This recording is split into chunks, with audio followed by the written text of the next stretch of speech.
So my main inspiration of why I'm a chiropractor is I have an older sister, 16 years older than me, who had a child when I was 8. So I became an aunt at the age of 8.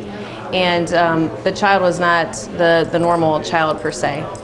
Just kind of delayed, didn't walk until age of 2, just had some special needs. And so 3 years later, I became an aunt again. Her sister was born. And this one was even a little bit more challenged of her health. And so I grew up knowing that you couldn't just give them a prescription or a medicine or a pill to change them, and you couldn't have surgery to change their quality of life.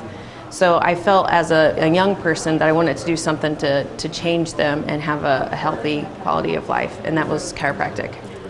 The other part is my next sibling closest to me is my brother.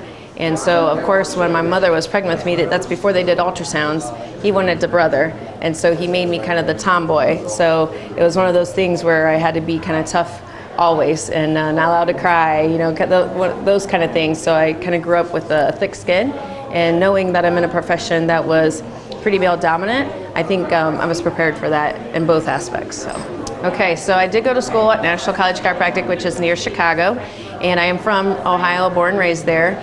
And I moved back to the area because the Ambulatory Care Center was being built, which is a local hospital of St. Rita's, and they were doing a satellite hospital urgent care. And so my mother volunteered there for about 20 years, and so she knew about them coming to our area of Glandorf. So I had the opportunity to go there. So I was interviewed saying, you know, hey, you have this opportunity, but it's in a network of multidisciplinary doctors, and we have an ER, we have life flight. Would you feel comfortable here? And I said, absolutely, that's where I want to be. So I took the opportunity, and I bought a ½ acre of land, and I built my practice, and been there for 18 years now.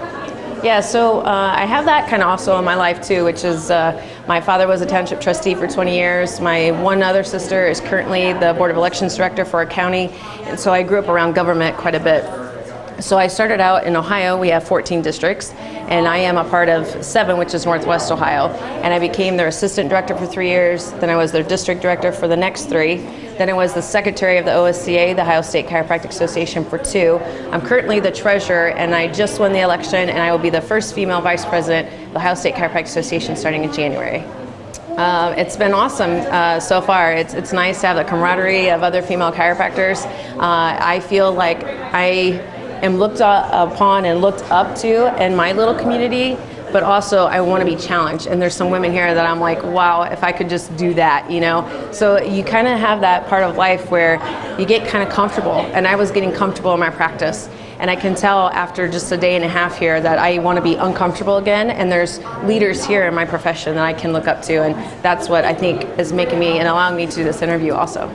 You know, I think the biggest thing is no matter what, I was going to be successful. It didn't matter if I was a male or female. From an early age, I've had all those good qualities around me. I've had business, you know, just a really good faith base, just all kind of those things. But having females here, I just think you get another encouragement, reinforcement of positivity, and especially just the speakers. We're used to having male speakers, and that I think is different, because there's always been maybe a female in the audience, but to have the speakers all weekend long be females, that's fabulous. That's great. Well, I think that is the problem. You know, right now, you can look at it that's if I had to say anything of this, we need more people, we need more females to step up to the plate and not sit in the weeds and just kind of complain about things, because you have to be a part of the solution and not part of the problem. And so we definitely need more people, we need more ideas, and just become unity, and then we can move the profession even further. I think it's been great. I actually know Rosemary Moore. She came to Ohio State Chiropractic Association's convention last year, where women in chiropractors were just kind of getting started, and we spoke to them because at that time, like I said, I was part of the executive committee already, and so we chit-chatted with them, and her story that she has is awesome too, and it tugs at your heartstrings, and so I think it's good to have those two. I don't know Cindy as well, but yeah, hands down, you can just tell their heart's in the right place, and they're doing it for the right reason.